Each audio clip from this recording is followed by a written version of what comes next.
Hello everybody and welcome to Body Smart. I am excited to talk a little bit today about calories in and calories out. So this is a question that I get all the time about the truth behind calories in and calories out. So one of the things that happens all the time is I get people saying that they've tried everything. So they've gone on and they've tried a bunch of other weight loss plans, fitness plans, and they feel like they've tried everything, like every single thing that you can do. And obviously, I test people's metabolism, so I see kind of how it actually works. Hey, Ben.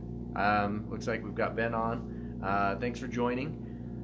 But so in testing people's metabolism, I can show them calories in, calories out for their body and why that probably hasn't worked for them in the past. So the way a calories in, calories out diet typically works is it's based on this idea that 3,500 calories equals 1 pound. And so 3,500 calories equals a pound, meaning that 7 days a week, if you create a 500 calorie deficit per day, that equals that -1 pound per week. And so that's the basic idea. So if we create that -1 pound per week, then we're losing weight.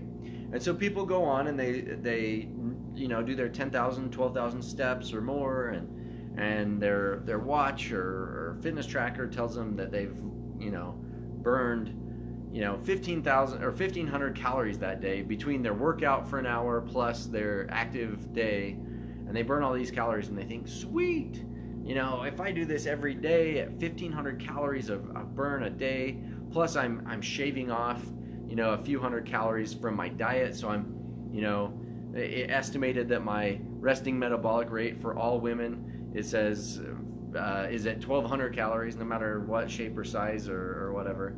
For whatever reason, a lot of your calorie plans will put all women at 1,200 calories. So you eat 1,000 calories, create a little bit of a deficit there, and all of a sudden you feel fatigued, depleted, and you don't lose weight. And everybody wonders why this doesn't work, because the math is saying that I should lose 3 pounds per week at that level. Well, there's a few problems with the math equation there. One is most people don't quite work out 7 days a week, and so the calorie gap has to be a little bit bigger. The calorie deficit, has to be a little bit bigger than just that 500 calories a day, because most of us only work out and create a big enough deficit every day, a few days a week. The goal would be to help people get to where they're exercising 5 or 6 times a week. We do need some rest breaks typically, depending on how hard we're working out. So the other factor is 3,500 calories equals 1 pound is how most programs are based. That's not true.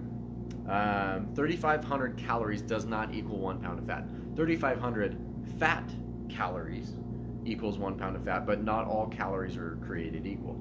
And so if we talk about fat calories, saying 3,500 calories equals 1 pound, we actually need to, depending on how we exercise, cut that down by a certain percentage of how many calories we're burning, because we're less concerned about what we're eating in terms of calories and more about burning off stored fat. And so we really want to tap into burning off stored fat, and just eating fewer calories isn't going to do that. In fact, long term, what that does is your body tends to say, okay, I typically need this many calories to stay alive, but I'm not getting that. There's not enough calorie availability for me, especially if we're exercising and depleting ourselves of carbohydrate stores. It can't convert fat that we've stored on our body to replenish those carbohydrate stores.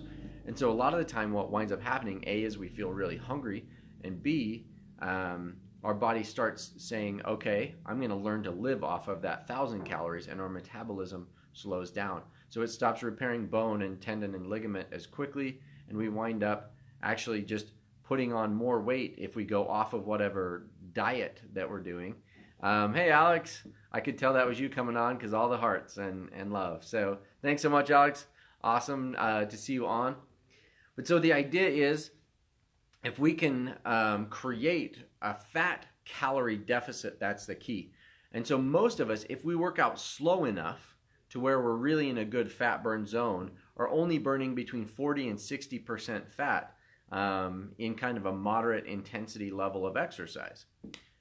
And so really on that 1,500 calorie deficit we created every day as we're working out, really you have to cut that number in half, plus realize that I'm not working out every week. Or every day of the week. And so if we're creating a 1,500 calorie deficit on most days, and then we cut that in half for the number of fat calories that we're burning, and then realize that if I'm only working out 5 days a week, I need that extra 250 from the days that I am working. So that gets us to that 750 calories a day. That extra 250 is what's going to help us get over those couple of days where we didn't work out. And so at a 1,500 calorie deficit per day winds up only being about 1 pound per week. If we take a couple of rest days and are burning predominantly carbohydrate, especially when we work out. And so that brings in the whole idea behind the metabolic testing. We want to find out exactly how many calories we're burning as we exercise so that we can find out how we can burn the optimal amount of fat when you exercise, because as long as you're putting in the time, you might as well really be crushing it.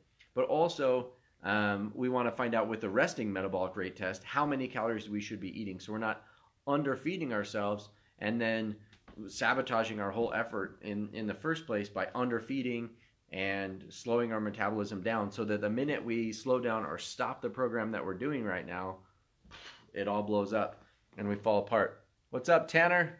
Hey, thanks for joining, man. Good to see you on. Fun to see people coming on. Let's see. Alex has a question. Alex says he needs to come in and schedule another test. So he's exercising again, and he really wants to find out how many calories he should be eating, and that's exactly what we do. We're able to give people like a really good plan for their body, as well as help them to know exactly how many calories that they should be eating, and then what type of calories they're burning, so that every effort that they put forward in their fitness effort is really targeted for their body, their metabolism, and helps them to be successful. So really fun to be able to do the testing. We do, like I said, both the resting test and the exercise test, typically in one visit, A, to save time, and B, to really get a good snapshot of all of those kind of biometrics of what helps you. But so let me know if you've got any questions about calories in, calories out, and maybe why that hasn't worked for you in the past, or what you need to do to help it work for you in the future. Let me know. Feel free to reach out, ask questions. Again, thanks all for joining. Make sure to check I've got an article coming out on my blog, but also Utah Running is going to do an article about this calories in, calories out topic. So I'm really excited about that upcoming email and article with UtahRunning.com. Should be pretty awesome to be able to share that with everyone. Look forward to seeing you. Go ahead and ask questions you might have in the comments down below, and I'll try to answer those as quickly as I can. Let's see. At my gym, they hooked me up with a scale that gave me a printout of my resting metabolic rate. And I knew it was wrong based on the test you did. Yeah, so that's a really common thing, Alex, that I see a lot, actually. That they do those scales that give you a resting metabolic rate. Again, so better information maybe than just an online calculator, but really it pretty much is an online calculator. It's just a little bit more individualized, but it's essentially just the same thing as the online calculator. They based it on a formula that's based on kind of the 5'9" average white male, and so if you don't fit that, it doesn't necessarily fit you very well either. And so it again is based on averages and based on the mean instead of based on you. And that's what we can offer, is that individualized testing that's very precise to your body. Anyway, the calories in, calories out. Everybody that's tried a calories in, calories out diet feels like it always fails. Well, hopefully that sheds a little light as to why and how you can make a calories in, calories out diet really fit your body better. But in a traditional sense, I would say, yeah, they don't work. They do fail most of the time, but it's because it's not based on you. It's based on information that's for the general public instead of for your unique metabolism, your unique body chemistry. So if you want to find out more about your unique body chemistry, come on by and we can help you out.